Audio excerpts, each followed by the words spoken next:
Let's get more now on the earthquake aftermath, where the death toll is still climbing in Turkiye and Syria. Hopes are fading of finding more survivors under the rubble. Salah Abdulkasem is from Islamic Relief and says that the scale of the disaster in Turkiye is unlike anything that he's seen before. It's treacherous conditions, in all honesty. It's -6. I've been here since Monday evening in Turkiye, responding to the earthquake. I've been involved in the humanitarian sector for 15 years, and I can categorically tell you that these scenes that we are seeing are unprecedented. There's so much destruction, absolute rubble.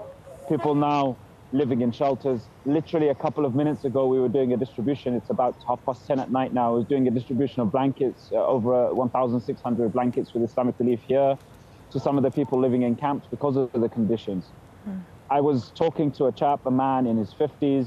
We were discussing, he burst into tears because of the fact that he said, you know, I'm happy to take a blanket, but I miss my children. I was unable to save them. He broke down in tears, and in my arms, he fell to the floor. We had to bring in the paramedics. He had a heart attack. People are emotionally broken. People are physically broken. It's really, really challenging. The search and rescue operations have now concluded.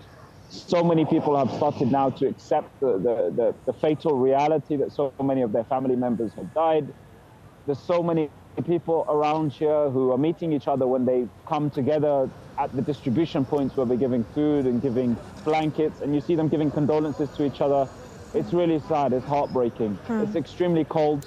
The needs, it's a humanitarian crisis now. It went from being search and rescue.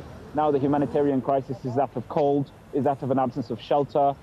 We know from our experience, and we're starting to see it already, people's health conditions are only going to deteriorate because of the conditions, because of the fact that there's overcrowding, because of the absence of cleanliness and sanitation facilities here at camps that are being set up. We're appealing to everyone in Australia, please, we need the international community to continue to support their aid efforts towards this emergency appeal here, both in Turkiye and in Syria.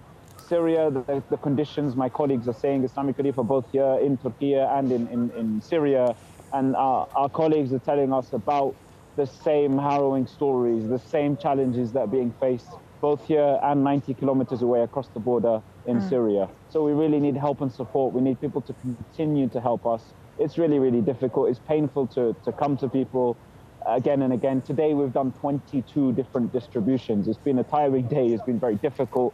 You know, I'm physically shaking here because of the cold, and I'm fortunate I'll probably sleep in the car tonight because we don't have anywhere else to sleep, but at least we've got a car. These people are sleeping in the outdoors, so we're asking you please to help us to continue in our aid efforts.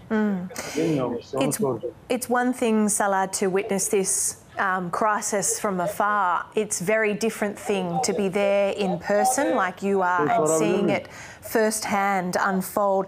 How are people dealing with not just the loss, as you say, of their friends and their family and their loved ones, but now with the conditions that you describe, the cold temperatures, the lack of shelter, the lack of basic supplies? What does that reality look like for the people who have survived this earthquake? The videos that are on everyone's social media feeds, rightly they should be, because it's you know, the biggest earthquake in the century. It's a huge catastrophe. So everyone is sharing images and seeing them.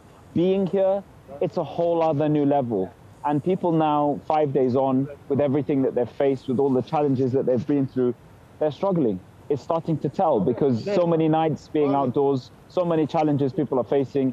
We're really just seeking help and support now. And we want people to understand that this is a long drawn challenge. It's a long drawn emergency. It's one that we're at the emergency phase still. The emergency phase is going to go on for a while.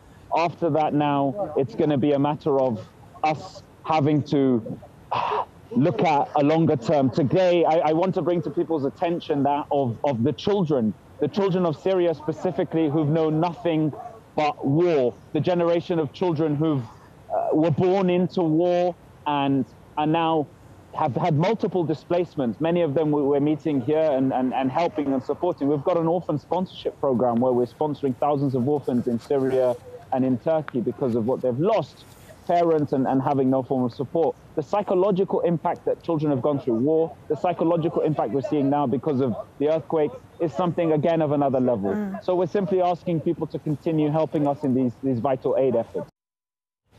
That is Saleh Abelgasem there from Islamic Relief speaking to us there from Turkey, but also about the situation in Syria.